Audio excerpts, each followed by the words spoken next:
Terima kasih. Assalamualaikum warahmatullahi wabarakatuh. Waalaikumsalam warahmatullahi Calon guru penggerak yang wabarakatuh. hebat. Hari ini kita bertemu. Semoga Bapak Ibu dalam keadaan sehat dan tetap dalam lindungan Tuhan Yang Maha Esa.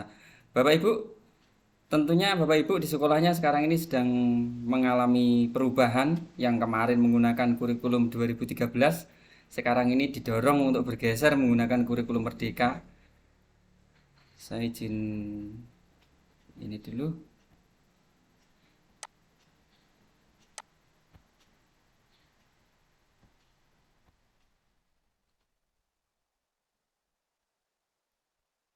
Nah, apakah sudah nampak nggih? Apakah sudah Sudah, Pak. tampak? Sudah, Bapak. Untuk saat ini di sekolah Bapak Ibu tentunya menuju ke kurikulum Merdeka. Tentunya dari kurikulum Merdeka ini terjadi transformasi atau terjadi perubahan yang dari 2013, kurikulum 2013 menjadi kurikulum ini. Kemudian yang menjadi persoalannya ini. Nah, tantangan daripada kurikulum Merdeka. Silakan nanti Bapak Ibu catat saja jawaban ini di catatan kertas. Nanti kita akan bahas secara ngobrol secara langsung. Nanti kalau misalnya tidak cukup di chat di kolom chat ataupun di Jambot. Jadi tantangan daripada kurikulum Merdeka, kemudian ini solusi yang ditawarkan dari sekolah, dari guru, dari peserta didik. Nanti seperti apa?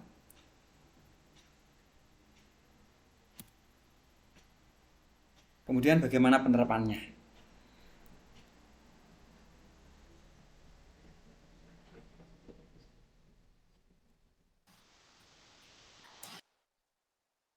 Nah, dari 3 pertanyaan tadi,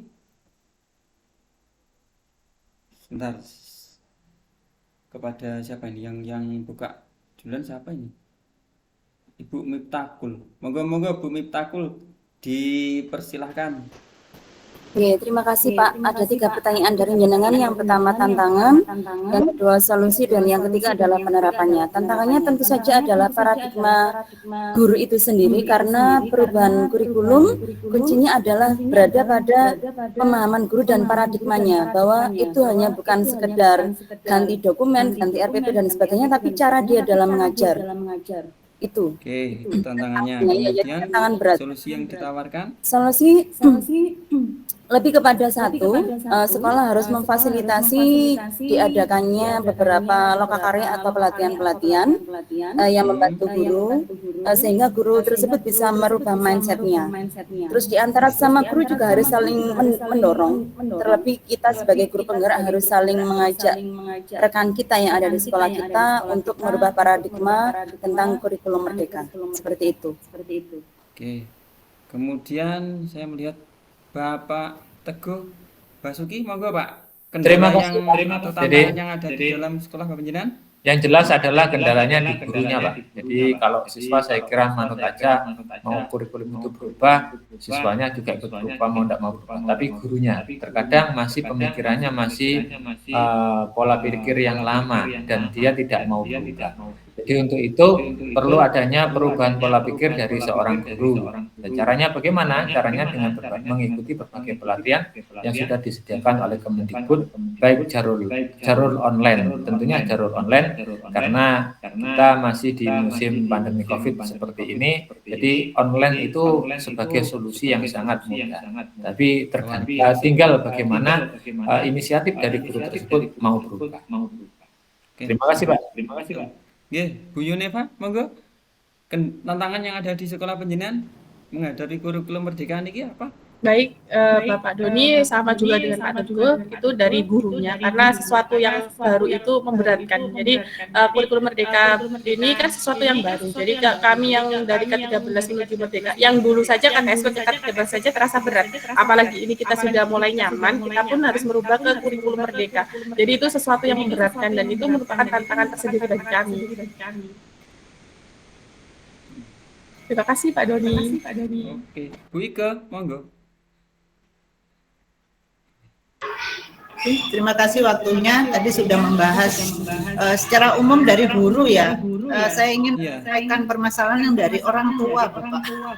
Oh, berarti dari stakeholder. Ya, stakeholder ya. Kalau kebetulan saya juga selain pendidik, tapi juga wali murid begitu, yang anak saya juga masuk di target untuk pelaksanaan kurikulum merdeka. Nah, ini kalau untuk wali murid yang pendidik biasanya sudah tidak menjadi masalah, tetapi dari wali murid yang mungkin dari non pendidik ya, backgroundnya maksud saya. Jadi di sini yang kita perlu memberikan pemahaman juga, karena masih banyak bermindset pendidikan lama. Saya kira sama saja dengan guru tadi. Terima kasih. Oke. Artinya paradigma yang lama itu masih tertanam dengan kuat, baik ke gurunya atau ke stakeholder yang lain. Nah, ini tentunya membutuhkan penanganan untuk mengubah paradigma itu. Dari yang 2013 menuju ke kurikulum merdeka, mengubah paradigma. Nah, untuk mengubah paradigma, baik yang ada di dalam guru atau di dalam stakeholder, itu bagaimana langkah-langkah yang bisa ditawarkan itu seperti apa itu? Untuk mengubah konsep pemikiran supaya ini harus ada pembaruan, itu bagaimana? Iya, saya kira dari sekolah memang yang harus bergerak ya, terutama karena wali murid itu kan seperti klien kita, apalagi kalau di pendidikan dasar ya, apa-apa itu anak-anak manut, tapi orang tuanya justru kadang yang belum bisa mengikuti. Jadi perlu sering-sering untuk forum-forum komite, dan yang efektif sebenarnya juga forum ada WA group begitu kalau memungkinkan. Ya. Terima kasih. Ya, terima kasih. Bu Miftahul. Tadi Bu Miftahul dari gurunya, untuk mengubah mindset gurunya itu bagaimana, Bu? Menanamkan konsep yang baru ini, langkah penjenengan seperti apa? Saya kira kita sebagai guru penggerak punya tugas bersama-sama, Pak. Jadi kita nggak boleh capek ngajak teman-teman kita untuk merubah paradigma itu, karena saya yakin hasil tidak akan mengkhianati usaha. Seperti itu, kita nggak boleh capek ngajak teman-teman kita untuk berubah ke arah kurikulum merdeka. Terus ini kemudian di mana sih letak dasar perubahan kurikulum 13 ke kurikulum merdeka ini sebenarnya kalau diterapkan di sekolah itu? Monggo Bu Nadro. Baik, yang jelas ada pada muatan kurikulum muatan ini Pak. Kalau dulu kita kenal dengan KIKD, sekarang kita kenal dengan CP, dan istilah kelas ada dan sekarang berganti menjadi fase. Itu yang paling mendasar sebenarnya. Tapi yang paling mendasar di dasarnya lagi adalah mindset. Jadi semua harus berpihak pada anak, memenuhi kebutuhan belajar anak. Itu Pak. Nah, itu dia luar biasa. Berarti kan sudah tersentuh ini ya. Tambah lagi ada profil Pancasila itu kan tambahan itu. Jadi pembelajarannya harus berpusat pada sebentar.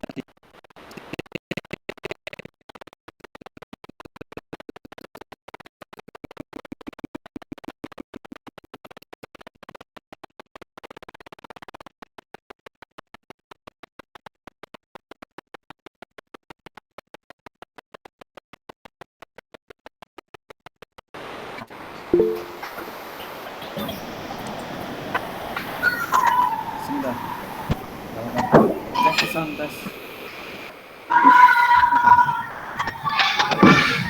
Jadi tadi istilahnya tadi bagaimana letak yang mendasar adalah pembelajaran berbasis pada peserta didik. Kemudian mindsetnya harus diubah. Terus apa lagi Bu Nadro? KIKD diganti menjadi CP, dan tidak ada istilah kelas, melainkan fase. Oke, terima kasih. Jadi itu Bu Miftahul, Pak Teguh, Bu Ike, Bu Yunifa, kekuatan-kekuatan yang bisa digunakan di dalam menyusun atau merubah kurikulum 2013 menjadi kurikulum merdeka. Nanti Bapak Ibu kalau misalnya ada sesuatu yang ingin disampaikan bisa melalui kolom chat ataupun di kolom jambot. Kalau kolom jambotnya seperti ini, sebentar.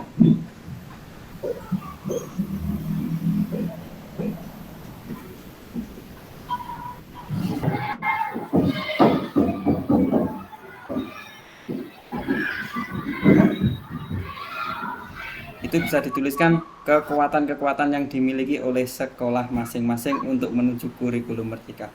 Ada di kolom chat Bapak Ibu. Siap Bapak. Ini namanya. Kekuatan sekolah adalah potensi siswa. Siap.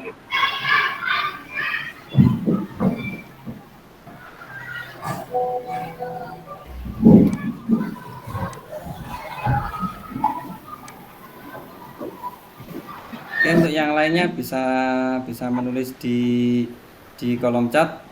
Itu Bapak Ibu kegiatan fasilitator hari ini kami kira cukup. Bapak Ibu bisa memberikan tindak lanjut terhadap jawaban-jawaban yang telah diperoleh serta kekuatan yang ada pada sekolah. Kami kira terima kasih Bapak Ibu atas kesempatannya. Assalamualaikum warahmatullahi wabarakatuh. Waalaikumsalam.